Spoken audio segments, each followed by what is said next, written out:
Assalamualaikum warahmatullahi wabarakatuh. Salam sejahtera untuk kita semua. Semoga kabar baik selalu menyertai kita semua. Apa kabar anak-anakku sekalian? Tentunya kalian saya harapkan dalam kondisi baik-baik dan tetap dalam kondisi sehat. Nama saya Ganang Prabokusumo. Kali ini akan menyampaikan pembelajaran jarak jauh mata pelajaran Bahasa Indonesia kelas 8 UPT SMPN Negeri 1 Sidoarjo. Seperti kita tahu, selama masa pandemi COVID-19, kegiatan belajar untuk ajaran baru 2020-2021 dilakukan secara daring atau proses pembelajaran jarak jauh. Nah, untuk yang kelas 8, kita tahu ada 5 bab. Yang pertama ada teks berita, teks iklan, teks eksposisi, teks eksplanasi, teks puisi. Kelima bab ini akan kita pelajari untuk beberapa waktu ke depan dengan durasi tertentu yang telah ditentukan atau telah dijadwalkan. Pola kegiatan belajarnya nantinya kalian akan membuka aplikasi tertentu, kalian menyimak arahan dari kami, kemudian kalian mengerjakan LK, kemudian kalian mengunggah tugas itu. Jangan lupa absen. Kemudian kami juga tidak akan pernah bosan mengingatkan untuk tetap menjaga kebiasaan sehat, mencuci tangan, memakai masker apabila keluar rumah, dan mengkonsumsi makanan yang sehat, dan jangan lupa tetap berolahraga. Saya lanjutkan kembali untuk kegiatan belajarnya meliputi ada hal yang kalian siapkan. Yang pertama ada persiapan, kalian tentu menyiapkan buku catatan. Yang kedua membuat pertanyaan.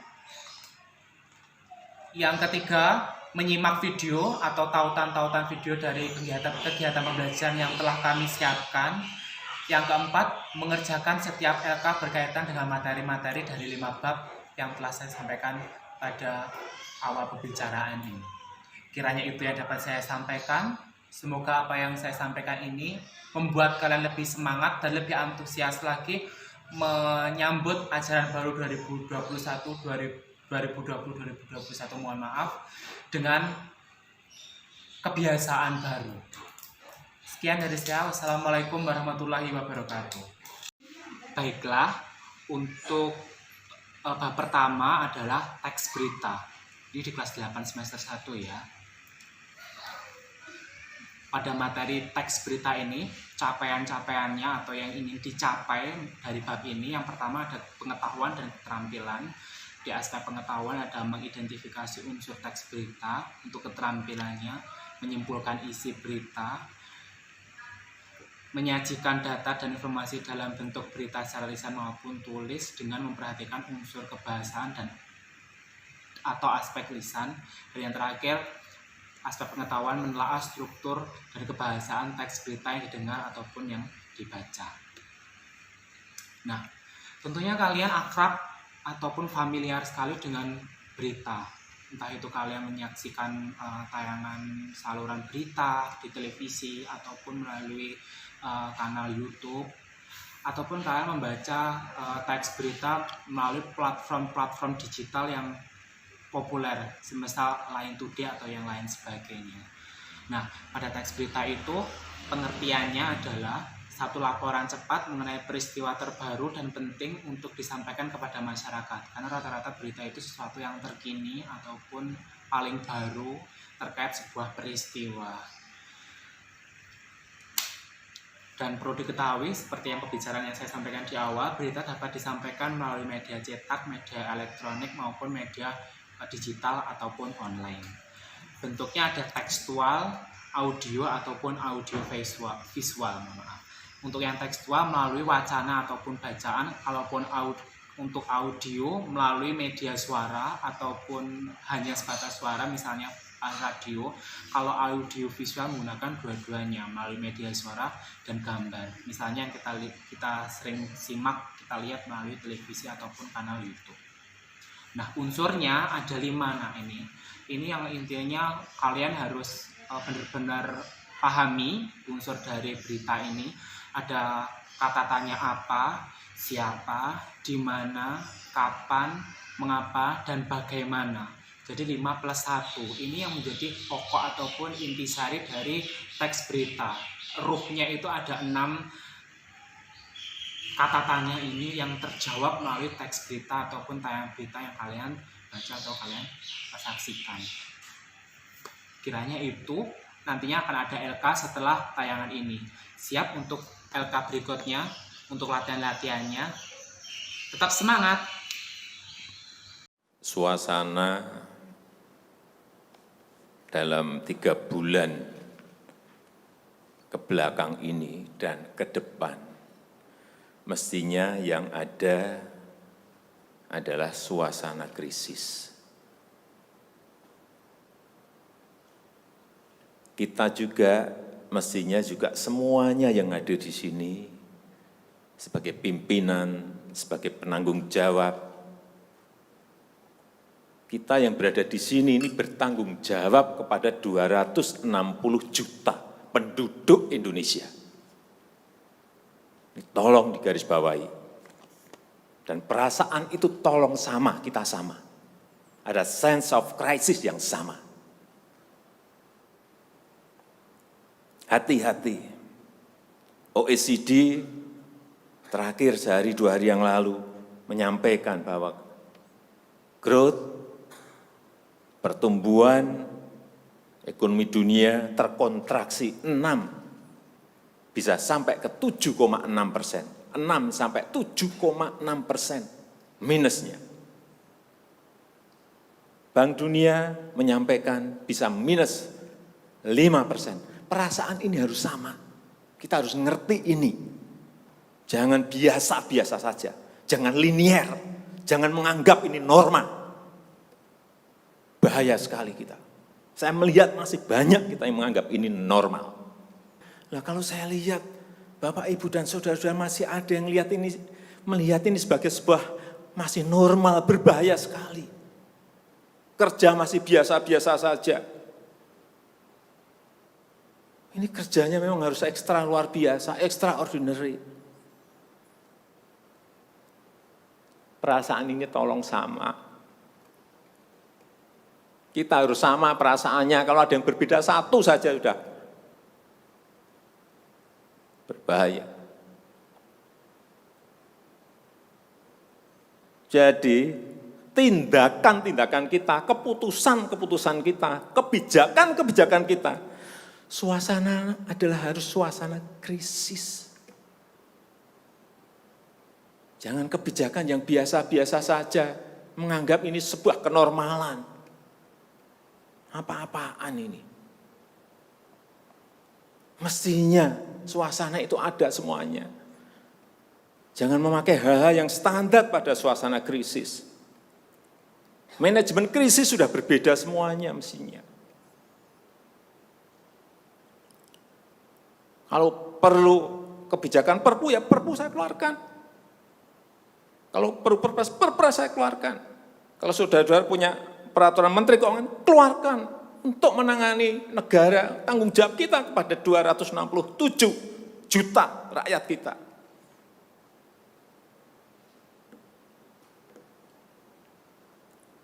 Saya lihat masih banyak kita ini yang seperti biasa-biasa saja. Saya jengkelnya di situ. Ini apa enggak punya perasaan, suasana krisis.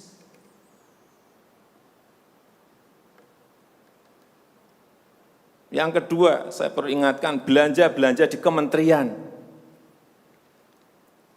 Saya lihat laporan masih biasa-biasa saja. Segera keluarkan belanja itu secepat-cepatnya, karena uang beredar akan semakin banyak, konsumsi masyarakat nanti akan naik. Jadi belanja-belanja kementerian tolong dipercepat. Sekali lagi, jangan menganggap ini biasa-biasa saja. Percepat, kalau ada hambatan keluarkan peraturan menterinya agar cepat. Kalau perlu perpres, keluarkan perpresnya. Untuk pemulihan ekonomi nasional misalnya saya berikan contoh. Bidang kesehatan.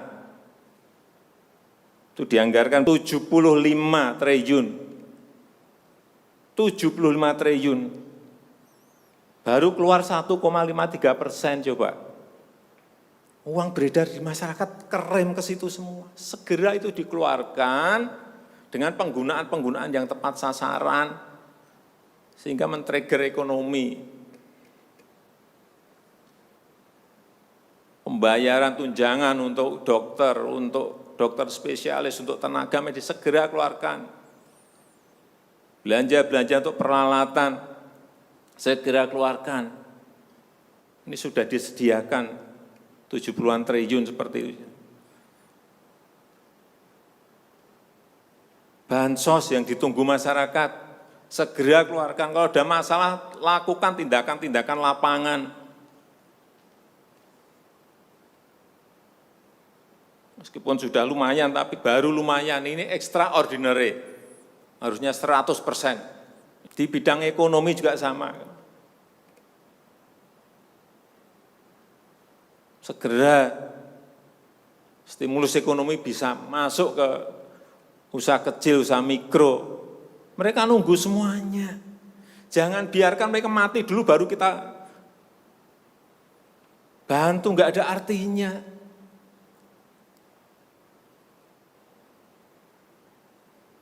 Berbahaya sekali kalau perasaan kita seperti nggak ada apa-apa, berbahaya sekali.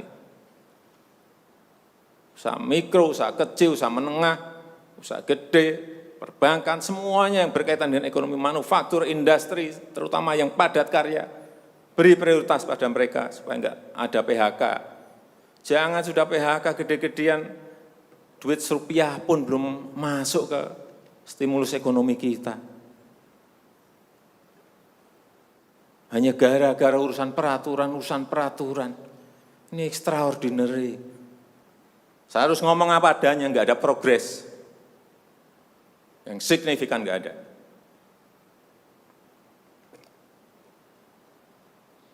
Kalau mau minta perpu lagi, saya buatin perpu. Kalau saudara belum cukup, asal untuk rakyat, asal untuk negara. Saya pertaruhkan reputasi politik saya.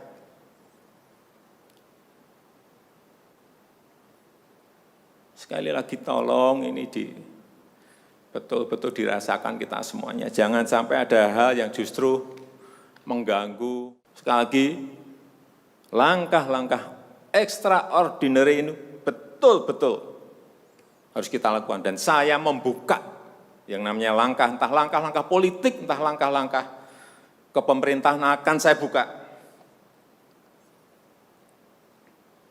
Langkah apapun yang extraordinary akan saya lakukan. Untuk 267 juta rakyat kita, untuk negara. Bisa aja membubarkan lembaga, bisa aja reshuffle, udah kepikiran kemana-mana saya. Entah buat perpu yang lebih penting lagi, kalau memang diperlukan, karena memang suasana ini harus ada. Kalau suasana ini tidak, Bapak Ibu tidak merasakan itu, sudah. Artinya tindakan-tindakan yang extraordinary keras akan saya lakukan. Saya rasa itu yang bisa saya sampaikan pada kesempatan yang baik ini. Saya betul-betul minta pada Bapak Ibu dan saudara-saudara sekalian, mengerti, memahami apa yang tadi saya sampaikan. Kerja keras dalam suasana seperti ini sangat diperlukan. Kecepatan dalam suasana seperti ini sangat diperlukan. Tindakan-tindakan di luar standar saat ini sangat diperlukan dalam manajemen krisis. Sekali lagi, kalau payung hukum masih diperlukan, saya akan siapkan. Saya rasa itu yang bisa saya sampaikan.